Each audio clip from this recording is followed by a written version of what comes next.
বচনে পুষয় কচাটো কথা প্ৰথমে উচিত বৃক্ষ বাছি বাছি সুধিবে লৈলা সাদৰি শুনিও অখস্ত কপিষ্ঠ থোকৰ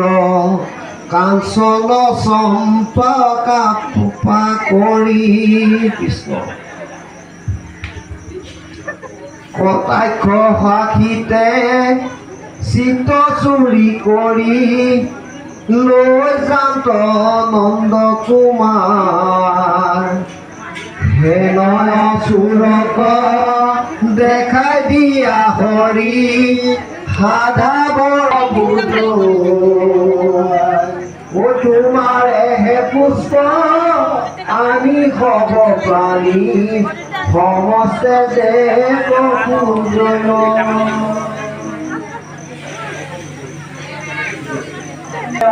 চম্পা কৰা অনুকম্পা তুমি প্ৰতিদান দিয়া সেউতী সেইকে আৱতী গোবিন্দক দেখা